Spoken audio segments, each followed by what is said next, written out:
পাণ্ডবেশ্বর বিধানসভা কেন্দ্রের বিধায়ক তথা এবারে তৃণমূল প্রার্থী নরেন্দ্রনাথ চক্রবর্তীর সমর্থনে বৃহস্পতিবার অল ইন্ডিয়া তৃণমূল কংগ্রেসের সভানেত্রী মমতা বন্দ্যোপাধ্যায়ের হাই ভোল্টেজ সভা অনুষ্ঠিত হয়। এই সভাটি অনুষ্ঠিত হয় পাণ্ডবেশ্বর বিধানসভা কেন্দ্রের দুর্গাপুর ফরিদপুর ব্লকের লাউদুয়া ফুটবল মাঠে। সভাকে ঘিরে ছিল কড়া নিরাপত্তা এবং সকাল থেকে বিপুল জনসংগ্রাম লক্ষ্য করা যায়। ভাষণে তিনি গত এক দশকের বেশি সময় আসানসোল পাণ্ডবেশ্বরে অঞ্চলের বিভিন্ন উন্নয়নমূলক কাজের উল্লেখ করেন।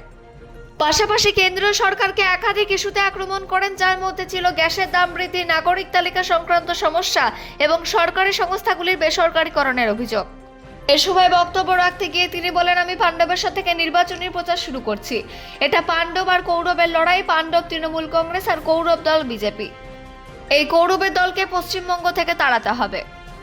তিনি দলীয় কর্মীদের উদ্দেশ্যের বার্তা দেন, যাদের নাম তালিকা থেকে বাদ পড়েছে তাদের পাশে দাঁড়াতে হবে। শেষ পর্যন্ত সব প্রতিকূলতার বিরুদ্ধে লড়াই চালিয়ে যাওয়ার আহ্বান জানিয়ে তিনি বক্তব্য শেষ করেন। লাউদুয়া থেকে অজিত মেসা, রিপোর্ট নিউজে।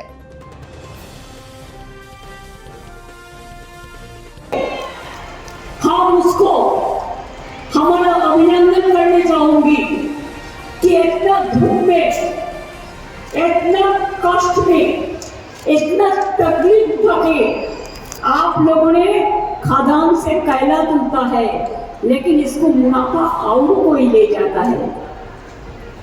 मैंने कहा था 5-6 साल से कोशिश कर रहे हैं कि जो खदाना बंद कर दिया और जो प्राइवेट में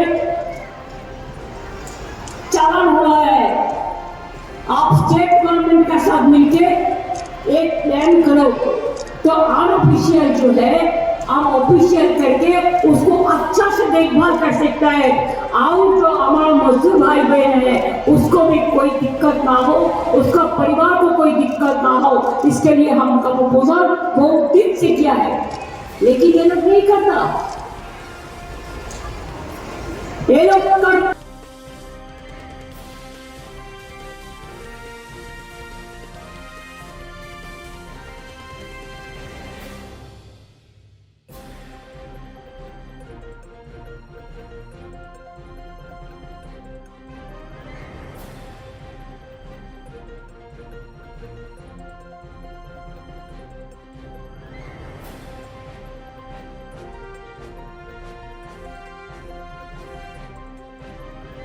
পাণ্ডবেশ্বরে 236 কোটি টাকা শুধু রাস্তা হয়েছে, অন্য উন্নয়নগুলো বললাম না।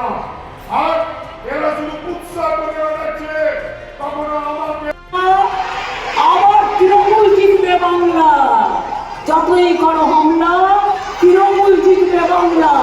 কিচ্ছু করার নেই, তোমরা উকুন বাছো বসে বসে।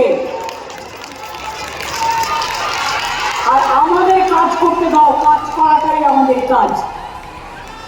আমি এইটুকু বলে কোনো উপপ্রচারে কাম দেবেন না।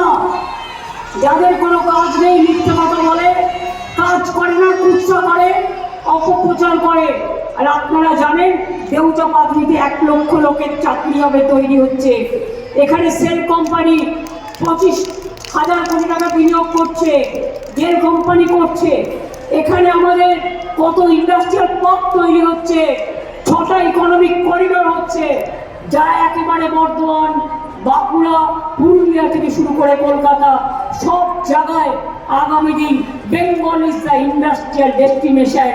মনে রাখবেন, ভারতবর্ষে 2 কোটি বেকার বেড়েছে, আর বাংলায় 2 কোটি বেকার কমেছে। দরিদ্র সীমার নিচে আমরা 1,75,00,000 লোককে কমিয়েছি। এটাই আমাদের কাজ। আমাদের টাকা দেয় না, পয়সা দেয় না, লজ্জা করে না। আমাদের টাকা জিএসটি ট্যাক্স একটাই, আমাদের টাকা নিয়ে যায়, আমাদের ভাগেরটা দেয় না। বাংলার টাকা তুলে নিয়ে যায় আর বাংলাকে ভাগ দেয় না। তাই বলি